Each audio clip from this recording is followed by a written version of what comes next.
ఈ మార్కులు ఎవరేస్తారో తెలియదు. ప్రభుత్వానికి సంబంధించినటువంటి మార్కులు, మంత్రులకి మార్కులు మరి ఎవరేశారో, దానికి కూడా ఏమన్నా అవుట్ సోర్సింగ్ ఏజెన్సీ ఏమైనా పెట్టారేమో తెలియదు. అందులో నెంబర్ 1గా వచ్చేటప్పటికి ఎన్ఎండి ఫరూక్ ఉన్నారట, నెంబర్ 6లో చంద్రబాబు ఉన్నారట, నెంబర్ 8లో లోకేష్ ఉన్నారట, నెంబర్ 10లో పవన్ కళ్యాణ్ ఉన్నారట, నెంబర్ 2 కందుల దుర్గేష్ ఉన్నారట, 4థ్లో నాదెళ్ల మనోహర్ ఉన్నారట. ఈ లెక్కలు ఇచ్చుకొచ్చారు.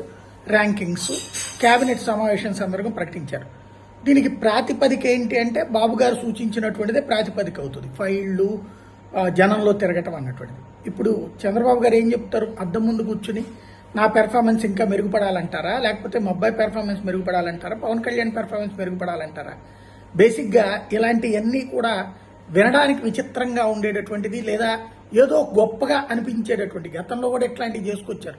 99 2004లో చేశారు, 2014 19లో చేశారు. దానివల్ల ఏమైనా ఉపయోగపడిందా? కావాల్సిందేంటి?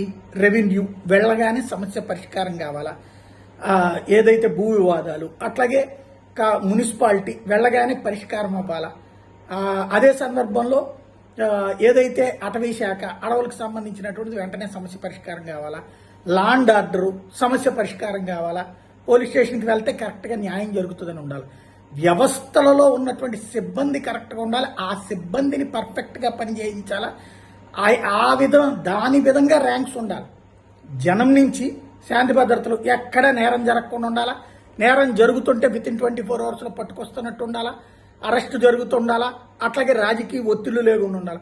అప్పుడు హోంశాఖ నెంబర్ 1గా చేసినట్టు. రెవెన్యూ శాఖ అంటే ఏ భూ వివాదాల గురించి వెళ్ళగానే పరిష్కరిస్తారు, కూర్చోబెట్టి టీ ఇచ్చి పంపిస్తారు అన్నటువంటిది ధైర్యం కావాలా. మున్సిపాలిటీ దగ్గరికి వెళ్తే రోజుల తరబడి తిప్పకుండా వెంటనే పర్మిషన్స్ ఇస్తారు, అవినీతికి పాల్పడరు, డబ్బులు అడగరు అన్నటువంటి ఫీలింగ్ రావాలా. విద్యాశాఖ దగ్గరికి వెళ్తే స్కూళ్లలో సదుపాయాలు మెరుగ్గా ఉన్నాయన్నటువంటి ఫీలింగ్ రావాలి. ఇట్లాగా ఆయా శాఖలలో ప్రజలు వెళ్ళినప్పుడు పనిచేస్తే ప్రజలలో తృప్తిని బేస్ చేసుకుని ర్యాంకింగ్స్ ఇవ్వాలి. కానీ ఏదో సంస్థలతో మార్కులు వేసుకుంటే ఏం ప్రయోజనం ఆలోచించుకోవాల్సి ఉంది.